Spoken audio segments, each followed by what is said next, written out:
on my way now. I'm on my way now. I'm on my way now. Hello everyone and welcome to the channel. If you happen to be new around here, my name is Trevor and this is Anna. We are the Delightful Travelers. Make sure to hit subscribe and now follow along on our Canadian adventures again. Yes, we are back home in Canada, but not home in Nova Scotia yet. We made a little stopover here in Toronto. We love the city so much, so it's fun to just spend a few days exploring. So we're starting things off in a place we've oddly enough never been before. This is a super famous street here in Toronto. It's called Graffiti Alley, aptly named because there's loads of street art here. It's just off Queen Street West, and we walked by here like a million times in the past. Never come down here, so we figured great place to start things off today. Yeah, check this out. Like, right away, we're talking about street art, not graffiti, right? Well, here's an argument. Like, I think graffiti in general should mean the whole encompassing of people tagging things versus street art. I think it means the whole thing, but sometimes when you say graffiti in videos, people get really mad at you and they think you're referring to just like when people tag things. What do you guys think? So for those of you that follow us week to week, if you find this a little bit strange, we're back in our home country. We're back in Canada. We're also wearing pants. I know, look, I promise. Look, we own pants. I know, I feel like I need to point this out every time we go to a place that's a little bit cooler and wearing pants, because you guys are so used to seeing us in like shorts and swimsuits and like warm weather places, because that's usually where we are. So yeah, it's a little bit cooler today. It's like 18 degrees Celsius, not too bad. It was just raining, but the sun is coming out, so fingers crossed for a nice day. There's some really incredible street art here, and I was reading up a little bit about the history of this, like how it came to be, and basically it started off as like an unsanctioned kind of area where people were just starting tagging and creating art, and then I guess the city took notice of it, and eventually it became sanctioned and legal, and they probably officially named it Graffiti Alley at that point. You're gonna find some really, really great work here by some famous street artists as well. I know one thing, checking out street art in cities is one of our favorite things to do. This is not the first time we've come across some amazing street art, that's for sure. I do remember in Wynwood in Miami, there's some spectacular street art there, as well as in Brazil, in Sao Paulo, there was a neighborhood, I forget the name of it. There was, awesome. And just kind of like a random place. We were last year in, I think it was in Glasgow. There was some really interesting street art, just kind of random. It wasn't like officially a street or anything, but just some random places. Wow, there's so much to look at here, you guys. It's like kind of a bunch of different alleys. Like if I go this way, there's another street here, so it's not just one. If you guys watched our video last week, we were in Mexico City, so it's so interesting to be in another city that is, well, close to the size. Not quite. It's, Not quite. It's actually like less than half of population, which is crazy. But Toronto is Canada's largest city by population, and what is the fourth largest? Fourth largest in North America. So if you can guess the top three, they are Mexico City, where we just were, New York, and then LA, and then Toronto after that. So I think a lot of people are going to be surprised by that. There's about 3 million people in the actual city of Toronto, and in the greater Toronto area, there's like 6.7 million people. Also, I have to bring up another fun tidbit, at least for us. A lot of people think Toronto is on the East Coast. Now, I know a lot of Canadians will say it's Eastern Canada. It is Eastern Canada. I mean, it's slightly over the line, but we're from the East Coast. And I have to bring this up because it's a little bit of a pet peeve, especially when we track like some of our favorite bands or maybe some other YouTubers we watch. They'll come to Toronto and I'll say, Dare Montreal, I'll say that too, and they'll say, they've done the East Coast of Canada. They've toured the East Coast. Well, this is a reminder that there's a whole other East Coast of Canada that's not Montreal and that's not Toronto. It's called Atlantic Canada. We're from Nova Scotia and Halifax, and I highly recommend you check out the actual coast as well. We love this city, but the coast, the East Coast, is pretty special. Another fact for you that hopefully most of you will know, but if you're not from Canada, maybe you won't, but Toronto is in fact not the capital of Canada. When we meet people around the world, I think sometimes they think that just because it's one, the biggest city, probably the most popular city, probably the most touristy city, so people just assume that, but it's actually Ottawa, just so you know. We are now just passing by Queen Street West. This is a very well-known street here in Toronto, and I think about 10 to 15 years ago, especially as you went west, this area was a little bit seedy, I don't want to say dangerous, but maybe not the best street in the world, but it's definitely gentrified a lot. So there's a lot of great restaurants, coffee shops, shopping, all of that stuff. Well, we just made our way over to Kensington Market. Now this place is no secret in the city at all, is it? It's not, and it's a must-do if you're coming to the city. Funny enough, we spent a fair bit of time here in like the last 10 years or so, but before that I would hear people say, oh, you have to go to Kensington Market when you're in Toronto. And I assumed it was like a food hall or like a public market, but no, it's actually just a neighborhood. If you look it up, you're going to see the word bohemian neighborhood used a lot. It's very like, I don't know, kind of Trendy, hippie, trippy, hipster. You're going to find lots of food, different types of food, cafes, just some weird shops in general, some vintage clothing stores. It's got everything all over the board. So you guys know us, we absolutely love our food, and if I'm being completely honest, we may have come to this city, we'll come back to Toronto just to eat. Kensington Market is known for that, and we're on the hunt now for something extremely delicious. Well, we've just come over to a place called the Golden Patty, and this is an adorable little restaurant. Now we're outside to eat, but the problem is it's raining. There's a bit of a traffic jam. I'll show you this too. Look at this. This guy, this beer store truck is not doing anything. Yeah, I know. I think they're just sitting in there chatting, and there's like a massive lineup of cars behind them. I don't know if they've noticed yet, but anyway, this is kind of the realities of what it's like to actually vlog. Sometimes things don't go as planned, so we plan on sitting at a park. We actually sat down. We're ready to take a bite of this yummy food that we're about to try in a second, and it literally just started raining, so we ran for cover, and that's where we are now. You're all caught up. These are probably a little bit colder than we would like to try them, but we got some Jamaican patties. I went for a jerk chicken, and the other one is a spicy beef, and I'm excited to try that one too. This place apparently is an institution here in the area. When I started looking up like what to eat in Kensington Market, this was on all of the list. Yeah, the reason we're standing right here is because we did try to go to a park. This is not the patty restaurant. Yeah, it takes a few bites to actually get in there. The very first bite, I really just got the crust around the edge, which is nice and a little bit crunchy, a nice consistency to it. The jerk chicken itself, not too spicy. Once in a while you get a jerk chicken that just like blows your mouth away. That's crazy, crazy spicy. I don't know if you guys have ever experienced that before. This just has a nice little mild spice to it. Really yummy, delicious. Let's try another bite. So good. Boy, the rain is really coming down, you guys. This little kind of area we're in is keeping us dry for now, but it's not very big. Let's try this spicy beef patty. Yes, it's spicy beef. There was a beef option, but I was like, we gotta get spicy because we're big spice fans over here on this channel, in case you didn't know. Let's try it. There is definitely a little bit of a kick to that. I'm not gonna lie, my nose is already starting to run. Oh, the beef is nice and tender as well, but really it's all about that spice. It's so good. Haven't had a Jamaican patty in so long. I'm glad Anna convinced me to do this today. I have to talk about this golden, almost like yellow crust as well. This is so good because it's crunchy, the meat's nice and tender, and then you throw in that magical spicy goodness, whatever that secret sauce is, it is perfection. Well, since it's raining, we decided to come over to Trinity Common. It's just a little restaurant slash bar here. And perfect thing to do when it's raining is to have a craft beer. I know you guys always love when we try it. It's great to be back in Canada again, drinking some Canadian craft beer right here in Toronto. We've been here before. We often come to this place just by default. We like it a lot, clearly. I don't know if they have a happy hour or not. It's a little early in the day. We weren't planning to do this yet, but we're waiting for the rain to end. I'll try this. This is a Pilsner today. That is a very, very good beer. We've had a few craft beer when we were in the Dominican Republic for the last 9 months. But to be back in Canada, it's going to be all around us, surrounding us all the time. We can't wait to get back into it. If you do happen to be wondering if we're going back to Nova Scotia, yes, in the next video, we're going to make our way from this city all the way back to Nova Scotia, and there's going to be lots of videos. And we've been teasing this now for I think a year.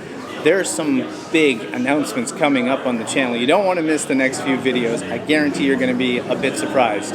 I know we've talked about this a little bit already in the video about how amazing the food is here in Toronto. In my opinion, it's honestly one of the best food cities in the world, and that's saying a lot. I know we're just in Mexico City, which has an abundance of food, but we love it there because it has, obviously amazing Mexican food from around all of Mexico, and it's kind of like a melting pot of Mexican food. So you can get all the different things instead of just regional foods. Here in Toronto, you can get everything from around the world, and it's usually amazing. They have some of the top restaurants. So the question is, why does Toronto have such amazingly diverse, different types of restaurants and food here? Well, it's actually considered one of the, if not the top multicultural city in the entire world. That's just crazy when you say it like that. And an interesting fact that I read on the internet, I don't know if this is true, but it's really interesting if it is. over 50% of the population is actually foreign-born. Is that not crazy? Like half of the population. At first I thought it meant maybe like half of the population didn't grow, like wasn't born here in Toronto, but no, like actually outside of the country, which is so interesting. So that's why you get like such a diversity of food here. Like people are from over 200 different cultural communities.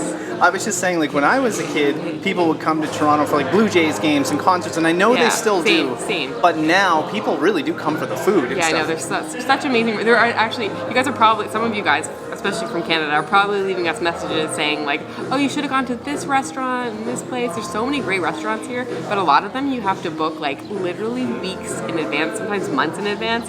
So that we'd have to plan accordingly. This week, I think we only really started planning this a couple of weeks ago. So fail on that part, but still, there's so many great restaurants here that you can definitely find something that you don't need a reservation for. Well, it is a new day. We've come downtown to probably the most central area in Toronto and one of the most iconic. This is Phillips Square, kind of the main square, I guess, in the center of downtown. So it's where you're going to see the Toronto sign. I mean, you're inevitably going to come here if you're coming to the city. Yeah, it's one of those things you do. I mean, look, you got the sign, there's people just kind of enjoying outdoors. You get all the city high-rises behind us. You also have, well, it's not a church, but there's a big kind of clock tower over there. We're gonna have to look up what that is. I think that's the old City Hall right there, and that must be the new one right there, would be my guess. Oh, the one that looks like a big UFO at the bottom. Probably. I tell you, it sure makes a huge difference when it's not raining. We got some sunshine out here, huh? I know, just our luck. When we got here, the day we got here, it was beautiful out. Then we had 3 nights here, so the 2 full days pretty much rained most of the days, and now we're leaving this evening. And it's beautiful again, but at least we're getting some nice weather. Always the way, but one thing I'm curious about here, I see a sign that says skates, and over here it says snacks. Now snacks is very obvious, you can get snacks, but I guess in the winter you can maybe skate on this thing behind us? I don't know, what do you think? That would be my guess, but I would prefer not to find out. It's kind of my ultimate goal in life to never spend another winter in Canada again. So you guys can answer maybe in the comments if you can skate here in the winter. Yeah, I'm definitely gonna join her on no more winters in Canada. That's the plan. Look at this, you guys, though. We haven't been here in so long. This is so cool. Look at that. You got fountains. It's very shallow, so if you did skate here, you'd be fine. That's for sure. You mean you wouldn't fall through the ice? Well, you'd fall through the ice, but you wouldn't like fall in. True. I'm pretty sure they probably wouldn't let you skate if it wasn't overly frozen. Would be my guess. We're getting closer. Look at the sign here, the giant letters, huh? Yeah, so this is obviously the Toronto sign, in case you didn't figure that out. You're gonna come down here, obviously, to take pictures. If you want some iconic Toronto photos, come to the Toronto sign, get the buildings, get the fountain. And I noticed here there seems to be like some indigenous art like around the letters. I'm curious, is that like a permanent thing, or do they switch it every month, or is it like a quarterly thing? I have no idea. I don't remember the last time we were here what was actually on the letters.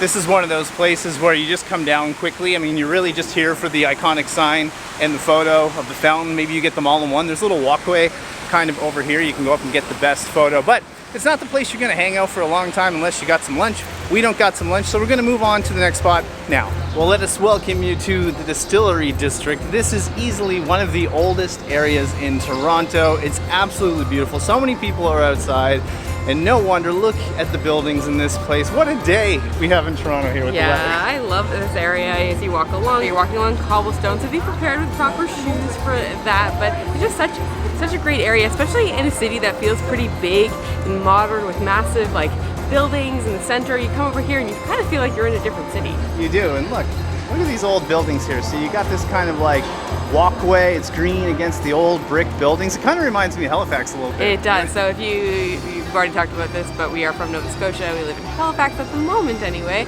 and there is like a historic area down in the waterfront there, and it feels a lot like this. It really does. So to us, I guess we're kind of used to it. Halifax is one of the oldest cities in all of Canada, so we're kind of used to seeing this, but it must be really cool to be in Toronto, like the biggest city in Canada, and then to get like a setting exactly like this. I'm gonna go to my phone here for some facts for you. So I pulled up a little bit of history about this place.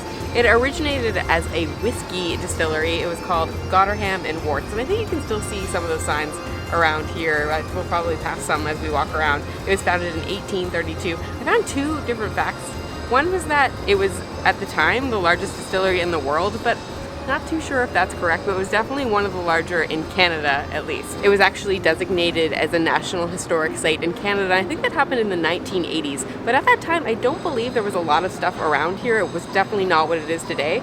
But what you see here turning into this cool little neighborhood actually happened right around 2003. So this area, as far as being like a neighborhood place to come and hang out, is really in the last like 20, 30 years.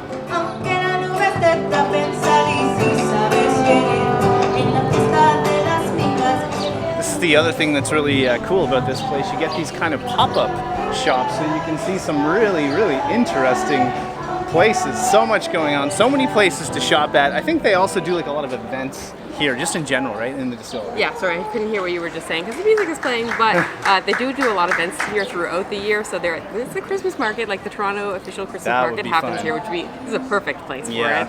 I, again, don't really want to be here for winter, but it might be worth coming to a Christmas market here. Yeah.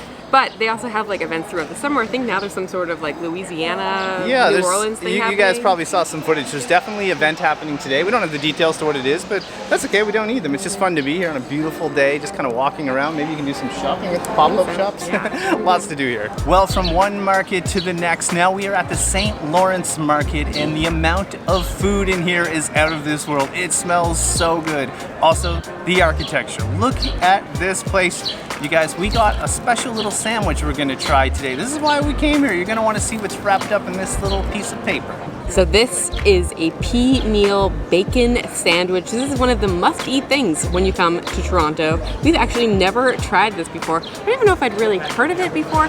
Funny enough, never been to the St. Lawrence Market. Been to Toronto so many times. And it's funny, I was talking earlier in the video about Kensington Market. This is kind of what I envisioned in my head the first time I ever heard about Kensington Market. But no, St. Lawrence Market is the place you want to be if you want to be at a food market here in Toronto. But a little bit of history before we actually try this sandwich. By the way, it smells amazing. There is a lot of history with this, and it goes back to a guy named William Davies who moved to Canada from England in 1854. Again, gonna go to my phone for this. He started selling pork products here at the St. Lawrence Market and kind of started off, I think, as a small retailer, and he became one of the biggest exporters of pork products in the British Empire. So like kind of blew up, but he actually invented pea meal bacon, which is essentially back bacon. Then they rolled it in ground yellow peas. So at the time it was yellow peas, now it's just cornmeal that they roll it into. But if you're wondering, back bacon is basically what other people in, maybe let me say the US call Canadian bacon, but it's just back bacon. All right, let's try this guy out. Woohoo, look at all the back bacon on this. I'm just gonna call it back bacon or Canadian bacon. I don't know which one to go with. I'm Canadian, maybe I'll call it Canadian bacon. On this, besides that glorious meat, the bread, of course, is nice and fluffy and soft, but there's also like a sweet and spicy mustard. They said that's kind of like one of the classics, so let's go for it. Oh yeah. Well, this is one of those sandwiches that does it for me. The ingredients are really simple, but they're perfect. The meat, absolutely cooked to perfection. Look, you can see all the little chard marks on there. The bread is awesome as well, and I love that we kind of took the sweet and spicy sauce. You definitely feel the spice. Now, I know Anna said, I think the guy that invented this was from Britain, and I do wonder, this does remind me of like a bacon buddy or butty sandwich quite a bit, which is usually just some butter, I think some soft bread and some bacon, and I think usually the bacon is a little bit more like this. So that's just interesting. I can see how it kind of got really popular here, because I absolutely love this. I do wonder what it'd be like if you did put some like veggies on here. I can picture it with some onions. I'm not gonna say like load it up with everything and ruin it. I realize it's a classic, but this is really, really good. And if you're coming to Toronto, I would highly recommend you try this out. There's a lot of birds flying around right now, and if I'm being honest, while I was filming Trevor there, I was really nervous that one bird was gonna like swoop down and steal my half of the sandwich, but thankfully it didn't. I guess they're not like seagulls. Seagulls are usually pretty bad for that. These are maybe not as aggressive. No, they're pretty brave though. I'm curious what you're gonna think of this guy. All right, first off, the bread is perfect. It's nice and soft, but the meat itself, really, really good. I wasn't sure what the texture was gonna be like. Sometimes when you get that like back bacon, it can be a little stringy and a little like hard to pull. This is not like that at all. You just bite right through it. It's really soft, really moist. I will say it is quite salty, so be prepared for that. One of the, I guess, the sauces that they typically put on it is a honey mustard. And I actually feel like that might have been a slightly better choice because I think it would complement the really saltiness of of the meat itself. The mustard we have is a little bit sweet, but I would prefer it to be ever so slightly sweeter. Last up, we saved something I'd say a little unexpected in downtown Toronto. We are at Sugar Beach. Yes, you heard that right. There is a beach in downtown Toronto here on Lake Ontario. One thing I wasn't sure of is like, can you go swimming here? I doubt it. No, I'm gonna go with no now that we're down here. I didn't know what it would look like. Yeah. I saw pictures of it. It's a very, very cute beach. All these like little umbrellas that you can come sit under, It's have neat. a nice sunny day here. It's neat because you can actually see the CN Tower in the background, and then you Yeah. have all of these really, really cute umbrellas. It's a cool concept for sure, like this kind of outdoor space in a city. Yeah, and we also live in a city that's right on the water, so although we are on obviously the ocean and not Lake Ontario. But do we have any beach? We don't really have any beaches right in our downtown in Halifax. In Point Pleasant Park, there Right. is a little There is tiny one. beach right in the There is city, one. and it's I would say it's well, this part's nicer here, but the beach is nicer in Point Pleasant. But no one will swim in Halifax either. No, they definitely will not. I know one thing, it's pretty cool to see all these people enjoying the sun. It's only 18 degrees today, and yeah, people are out. Some people have their shirts off, Yeah, sunbathing. it's one of those days where when you're in the direct sun, it feels pretty warm, but then the moment you're in the shade, it's pretty chilly. So But we happen to forget one thing. We were in the Dominican Republic all winter. These people had winter. They did. So in 18 degrees, they're going to be out. Canadians will be out. But here's the funny thing about Canadians. We're a little bit wimpy when it comes to the cold. You think we wouldn't be. Mm-hmm. But in the winter, no one goes out on patios. It's like the opposite of Europe. You know, if you're yeah, in I know. Europe. It's so funny when you're in Europe, like literally in February, people will be sitting on a patio just like bundled up. Here, the moment it reaches maybe like 12 degrees, everyone's Oh just yeah, inside. it's over. October patio season is done. Funny enough, there's some Canada geese floating around out there. Do you think they were like strategically placed there by the city to make it more Canadian, or do they just come here on their own? They're well behaved, if so, if they're just hanging Yeah, I around know. the beach. Geese, you might know, are a little temperamental, but they're being pretty good out there. By the way, that's the Toronto Islands just off there. Another place we have never been. I think you can take like a ferry or a water taxi over there, and it's like parks and stuff. Definitely next time we're here, we need to do it if the weather cooperates. Yeah, everyone tells us it's really cool over there, and I think there's even some like beach areas that you can kind of have your own beach and no one knows about, so it'd be fun to go over, but we need more time. Yeah, I know. We were only here for, like I said before, 2 full days, so just not enough time. You know, we tried to explore a little bit of the city, do a couple of things we've done before and a couple of new things, but next time that'll be on the list. Well, I hope you guys had a lot of fun coming on a tour today of Toronto, and yesterday we took you to a bunch of different sites. Now, of course, we know we didn't go to some of the big ones. We didn't do the CN Tower. We didn't go to like a Maple Leafs game or a Blue Jays game. We didn't go to the Hockey Hall of Fame. We're trying to show you kind of like a different side of Toronto with some food. Yeah, I think we did some really fun stuff. Some kind like semi-expected places, Yeah. but like maybe some surprises in there as well. And if you are coming here for the first time, chances are you're going to do the CN Tower. You might go to a ball game. You're going to do that stuff anyway. So we're trying to show you some other options as well. The city is so big. There's so much to do. There's often huge bands coming in and out of the city as well, and a lot of people come for that. So yeah, it makes sense that it's in the top 5 biggest cities in North America. Everyone that comes here usually leaves with a good impression. We highly recommend it. Yeah, we love the city. We do love the city. And now we are going back to our home province in Nova Scotia, and we got some big things coming to the channel, you guys. Yeah, expect some big announcements, lots of fun stuff happening in the next couple of months, and I'm really excited. Yeah, we can't wait to share this with you. We've been kind of holding out almost for a year now on some of this, so it's going to be fun to share. I cannot wait. If you like the video, make sure to hit like, subscribe, leave us a comment, let us know your favorite spots in Toronto. But for now, we actually are leaving. We got to go catch a flight in literally a few hours, so we're cutting it pretty close today. Yeah, all right, guys, that's it. From Toronto, wishing you delightful travels. See you soon.